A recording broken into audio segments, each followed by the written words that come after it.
यहाँ पे बात होगी इलेक्ट्रिक चार्ज की कुछ प्रॉपर्टीज़ पे। जैसा कि पहली प्रॉपर्टी है चार्ज इज़ कंजर्व्ड। इसका मतलब है कि चार्ज न क्रिएट हो सकती है ना डिस्ट्रॉय हो सकती है। जिस तरह से आपने सुना होगा कि एनर्जी इज़ कंजर्व्ड, एनर्जी को ना क्रिएट कर सकते ना डिस्ट्रॉय कर सकते, उसी तरह से चार्ज भी कंजर्व्ड है। चार्ज को ना क्रिएट कर सकते ना डिस्ट्रॉय कर सकते। फॉर एग्ज़ाम्पल, हमने ग्लास रॉड को सिल्क के साथ रब किया तो ग्लास रॉड पे 4 पॉजिटिव चार्जेस आए क्योंकि इसने 4 इलेक्ट्रॉन्स लूज़ किए सिल्क की तरफ। तो 4 पॉजिटिव चार्ज, इसका क्या मतलब है?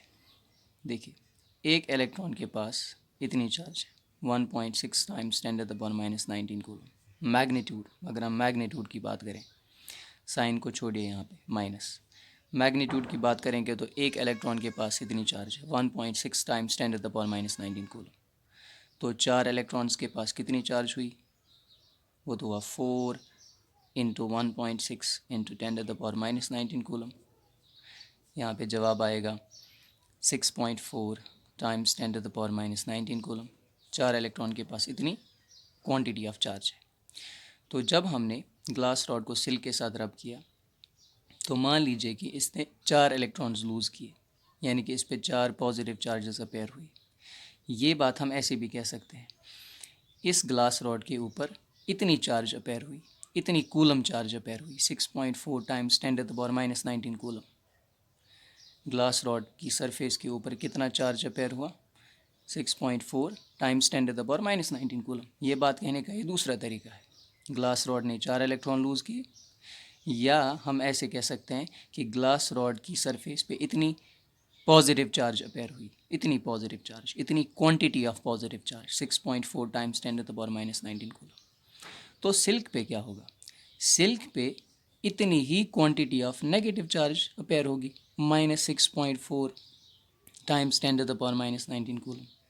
जितना quantity of positive charge glass rod पे अपेयर होगा, उतना ही quantity of negative charge silk पे अपेयर होगा। ऐसा नहीं हो सकता कि इस पे जितनी चार्ज इस पे डेवलप हुई, जितनी quantity of positive charge glass rod पे आई, उसका 2 गुना यहाँ पे आएगा ना, ऐसा नहीं हो सकता।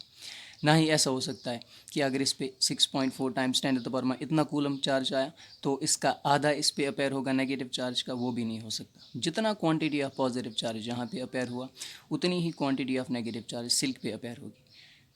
इसी को हम कहते हैं कि चार्ज कंजर्व्ड है, चार्ज ना क्रिएट हुई ना डिस्ट्रॉय हुई। ठीक, तो आते हैं दूसरी प्रॉपर्टी पे।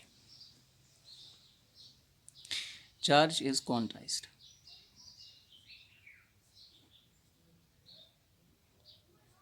Charge is quantized. इसे हम एग्जाम्पल से समझने की कोशिश करेंगे। चार्ज इज क्वांटाइज्ड, ये क्या कहता है? चार्ज इज क्वांटाइज्ड का मतलब, जब एक बॉडी, फॉर एग्जाम्पल बॉडी ए, दूसरी बॉडी बी को कोई चार्ज भेजेगा, कोई भी अमाउंट ऑफ चार्ज भेजेगा, तो ये कंटिन्यूअस फॉर्म में नहीं होगा, बल्कि ये होगा in terms of tiny packets, छोटे छोटे पैकेट्स की शक्ल में होगा, छोटे छोटे क्वांटम्स की शक्ल में होगा। इसे समझने की कोशिश करेंगे एग्जाम्पल से। मान लीजिए कि बॉडी ए ने बॉडी बी की तरफ, बॉडी ए ने बॉडी बी की तरफ इतना अमाउंट ऑफ चार्ज भेजा, सेंड किया, 6.4 टाइम्स 10⁻⁻19 कूलम। बॉडी ए ने बॉडी बी को कितना चार्ज भेजा? इतना चार्ज भेजा, 6.4 टाइम्स 10⁻⁻19 कूलम्स। ये जो इसने चार्ज इसे भेजी, ये कंटिन्यूअस फॉर्म में नहीं होगा, बल्कि ये इसे भेजेगा in the form of 4 electrons, in the form of 4 electrons. यहाँ पे देखिए, एक इलेक्ट्रॉन के पास इतनी चार्ज है तो 4 इलेक्ट्रॉन्स के पास इतनी चार्ज। तो अगर बॉडी ए बॉडी बी को इतनी चार्ज भेज रहा है 6.4 टाइम्स 10⁻⁻19 कूलम, ये चार्ज कंटिन्यूअस फॉर्म में नहीं भेजेगा, बल्कि ये भेजेगा in the form of 4 electrons. ठीक, 4 इलेक्ट्रॉन्स बोलिए, या 4 क्वांटम्स बोलो, या 4 पैकेट्स बोलो, 4 पैकेट्स, 4 क्वांटम्स या 4 इलेक्ट्रॉन्स बोलो। तो बॉडी ए ने बॉडी बी की तरफ इतना क्वांटिटी ऑफ चार्ज सेंड किया, ये इसने सेंड किया कंटिन्यूस फॉर्म में नहीं, बल्कि in the form of 4 quantums या 4 इलेक्ट्रॉन्स। इसी को हम कहते हैं कि चार्ज इज क्वांटाइज्ड। इस चार्ज इज क्वांटाइज्ड को और बेहतर तरीके से समझने के लिए एक और एग्जांपल लेते हैं। मान लीजिए कि एक होलसेलर है और एक शॉपकीपर है। एक होलसेलर है और एक शॉपकीपर है। शॉपकीपर ने होलसेलर को डिमांड किया 100 केजी का नमक। उसने डिमांड किया कि मुझे चाहिए दुकान के लिए 100 केजी का नमक, 100 केजीज़ का सॉल्ट मुझे चाहिए। तो होलसेलर क्या करेगा, ये इस शॉपकीपर को एक साथ एक कंटिन्यूस फॉर्म में 100 केजी 100 केजी नमक भेजेगा ना, ऐसा नहीं होगा। होलसेलर शॉपकीपर को 100 केजी तो भेजेगा, 100 केजी सॉल्ट तो भेजेगा, सेंड करेगा, लेकिन ये उसे सेंड करेगा, भेजेगा in the form of 10 packets. Her packet 1-1 KG का, हर पैकेट 10-10 केजी का, सॉरी यहाँ पे माफ़ कीजिए, 10-10 केजी का, हर पैकेट 10-10 केजी का। या ऐसा भी हो सकता था, होलसेलर इसे बेच सकता था 100 पैकेट्स, 100 केजी नमक तो भेजेगा, लेकिन in the form of 100 packets, 100 packets की शक्ल में, हर पैकेट 1-1 केजी का। ठीक, अगर हर पैकेट 1-1 केजी का होगा तो 100 पैकेट्स भेजेगा या 100 क्वांटम्स भेजेगा, 100 क्वांटम्स भेजेगा। अगर हर एक पैकेट 10-10 केजी का हुआ तो 10 क्वांटम्स भेजेगा, लेकिन कंटिन्यूस फॉर्म में नहीं भेजेगा। इसी को कहते हैं क्वांटाइज्ड होना। इसी तरह से जब ए बॉडी बी को चार्ज भेजेगा, कुछ भी अमाउंट ऑफ चार्ज भेजेगा, इतना अमाउंट या कुछ और अमाउंट, ये इसे भेजेगा in the form of quantums या पैकेट्स। इसी को कहते हैं चार्ज इज क्वांटाइज्ड। तो आते हैं तीसरी प्रॉपर्टी पे। Charge is invariant in relativity.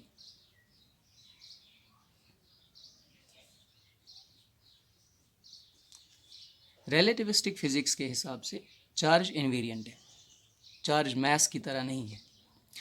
देखिए मैटर के पास 2 फंडामेंटल प्रॉपर्टीज़, एक मैस वज़न और दूसरा चार्ज। इन दो में फ़र्क है। Mass is not invariant in relativity but charge is invariant in relativity.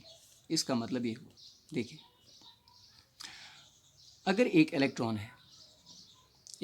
है, इसका वज़न, इसका mass 9.11 times 10 to the power -31 kg है, और इसकी जो चार्ज है यह है 1.6 times 10 to the power -19 coulomb. So the magnitude of charge on one electron is this, and its mass is this, 9.11 times 10 to the power -31 kg. एक electron के पास इतना वजन है और इतनी चार्ज है। जब ये इलेक्ट्रॉन अपने ऑर्बिट में तेज़ी के साथ घूमेगा, ये न्यूक्लियस है, ठीक, जब इलेक्ट्रॉन अपने ऑर्बिट में तेज़ी के साथ घूमेगा, ठीक, ये न्यूक्लियस के इर्द गिर्द तेज़ी के साथ घूमेगा, तो इसका कुछ स्पीड होगा। यहाँ पे देखिए, जब ये तेज़ी के साथ घूमेगा, इसका वज़न इसकी वेलोसिटी के साथ इंक्रीज़ हो जाएगा। इसका वज़न ये नहीं रहेगा 9.11, बल्कि ये इंक्रीज़ हो जाएगा, क्योंकि मैस इनवेरिएंट नहीं है। लेकिन इसका जो क्वांटिटी ऑफ चार्ज है 1.6 टाइम्स 10 टू द पावर -19, ये वज़न के साथ चेंज नहीं होगा, ये वही का वही रहेगा। इलेक्ट्रॉन का रेस्ट मैस, जब ये रेस्ट पे होता है, इसका इतना वज़न है, लेकिन जब ये किसी रफ्तार के साथ, किसी स्पीड के साथ ऑर्बिट करेगा, घूमेगा न्यूक्लियस को, जब ये घूमेगा, मूव करेगा, तो इसका वज़न इंक्रीज़ हो जाएगा। रिलेटिविटी के हिसाब से इसका वज़न इंक्रीज़ हो जाएगा। इसका वज़न कांस्टेंट नहीं रहता, बल्कि ये स्पीड के साथ इंक्रीज़ हो जाएगा। लेकिन इसकी जो अमाउंट ऑफ चार्ज है, इसके ऊपर जो चार्ज की मिकदार है, क्वांटिटी है, वो वही के वही रहेगी, भले ही इसकी स्पीड कुछ भी हो। इसीलिए हम कहते हैं कि charge is invariant in relativity, mass is not invariant in relativity but charge is invariant. अगर इलेक्ट्रॉन घूम रहा है या कोई भी बॉडी हो, चलो कोई बॉडी ए है, ठीक, इसका वज़न है, मान लीजिए कि 1 kg इसका वज़न है, और इस पर इतनी चार्ज है 6.4 times 10 to the power -19 coulomb. तो जब ये बॉडी एक तेज़ी के साथ घूमेगा, बहुत तेज़ रफ्तार पकड़ेगा, बहुत तेज़ वेलोसिटी पकड़ेगा, इसका वज़न ये 1 kg है ना, ये 1 kg नहीं रहेगा, ये वेरी हो जाएगा, इंक्रीज़ हो जाएगा, जितनी वेलोसिटी है उसी के हिसाब से इंक्रीज़ हो जाएगा। लेकिन इस पे जो क्वांटिटी ऑफ चार्ज है 6.4 टाइम्स 10⁻⁻19, ये वही का वही रहेगा, ये कांस्टेंट रहेगा, ये नहीं बदलेगा। इसीलिए हम कहते हैं कि charge is invariant in relativity. एक और प्रॉपर्टी के ऊपर बात करते हैं, fourth property, charge is additive. Charge is additive. Charge is additive का मतलब है कि अगर हमें किसी बॉडी पे टोटल चार्ज ढूंढना हो, हमें सिंपल लॉज ऑफ अलजेब्रा इस्तेमाल करना पड़ेगा, हमें वेक्टर लॉज ऑफ अलजेब्रा इस्तेमाल करने की ज़रूरत नहीं है। चार्ज स्केलर क्वांटिटी है, चार्ज एक फिजिकल क्वांटिटी, लेकिन ये स्केलर वाली physical quantity, it's not a vector quantity.